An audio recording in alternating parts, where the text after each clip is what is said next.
Hello दोस्तों, कैसे हैं आप लोग। आज मैं मूवी एक्सप्लेन करने जा रहा हूँ आयरन मैन 3।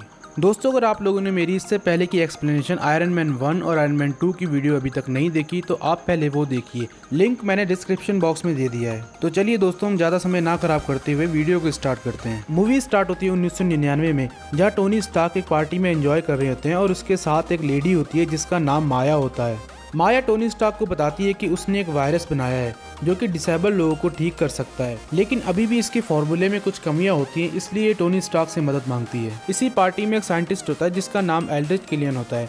वो टोनी स्टार्क से कहता है कि मेरी कंपनी एक न्यू प्रोजेक्ट स्टार्ट करने जा रही है जिसमें हम नए नए प्रकार के एक्सपेरिमेंट्स करेंगे, तो मैं आपको ऑफर करता हूँ कि आप मेरी कंपनी ज्वाइन कर लें।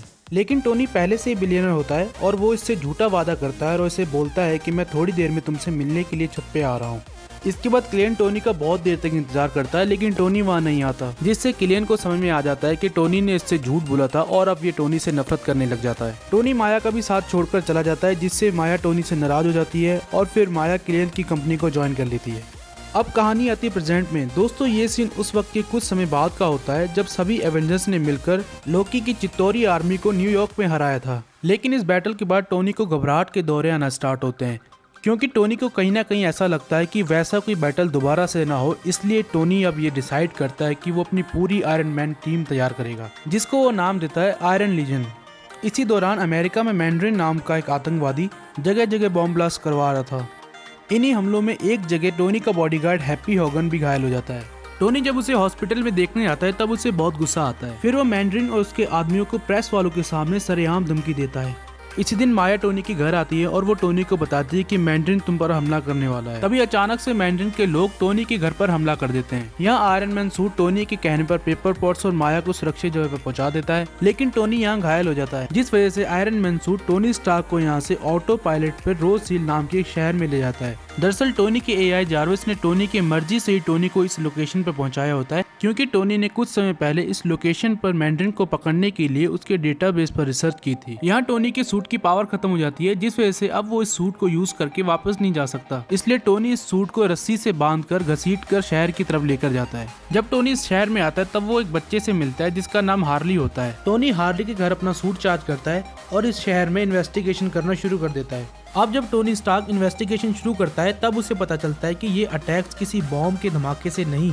बल्कि इसके पीछे कुछ लोगों का हाथ होता है जिनके अंदर सुपर पावर्स होती हैं। टोनी ने अब मैंड्रिन के लोकेशन का पता लगा लिया होता है और अब वो फ्लोरिडा के मियामी सिटी में आ चुका होता है। टोनी का सूट चार्ज नहीं हो पाता, इसलिए टोनी यहाँ तक बिना आयरन मैन सूट के आता है। टोनी ने हार्ले के घर पे रखे कुछ सामान की मदद से अपने लिए कुछ वेपन्स बनाए थे, जिनकी मदद से टोनी अब मैंड्रिन के लोगों पर अटैक कर देता है। इसी बीच टोनी ने यहाँ पर मैंड्रिन को भी पकड़ लिया होता है, लेकिन यहाँ टोनी को पता चलता है कि ये कोई आतंकवादी नहीं, बल्कि ये तो एक इंग्लिश एक्टर होता है जो कि किलियन के कहने पर सोशल मीडिया पर वीडियो रिकॉर्ड करके अपलोड करता था। बाकी आतंकी हमलों से इसका कोई ताल्लुक नहीं था।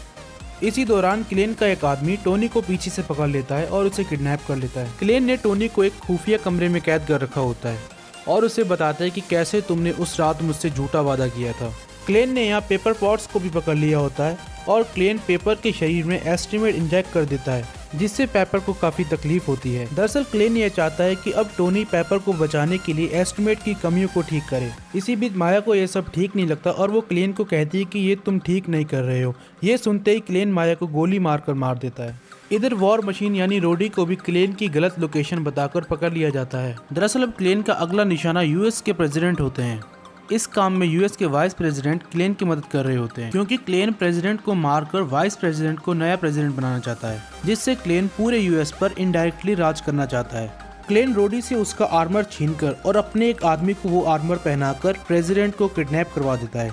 दूसरी तरफ टोनी स्टार्क उस बच्चे की मदद से और अपने ब्रिलियंट माइंड से वहाँ से भागने में कामयाब रहता है और इधर जेम्स रोड्स भी उन लोगों को चकमा देकर वहाँ से भाग जाता है। इसके बाद ये दोनों उसी जगह पर चले जाते हैं जहाँ पर किलियन ने प्रेसिडेंट और पेपर पॉट्स को किडनैप कर रखा होता है। अब यहाँ एक बहुत बड़ी लड़ाई स्टार्ट हो जाती है, जहाँ टोनी स्टार्क अपनी पूरी की पूरी आयरन मैन आर्मी के साथ इस लड़ाई को लड़ने के लिए तैयार हो जाता है। इसी बीच रोडी ने प्रेसिडेंट को बचा लिया होता है और उन्हें अपनी सूट की मदद से किसी सेफ प्लेस पर पहुंचा देते हैं। इधर टोनी पेपर को बचाने की कोशिश करता है, जहां वो ऊंचाई से नीचे गिरने वाली होती है, लेकिन टोनी पेपर पॉट्स को नहीं बचा पाता और वो ऊंचाई से नीचे आग में गिर जाती है।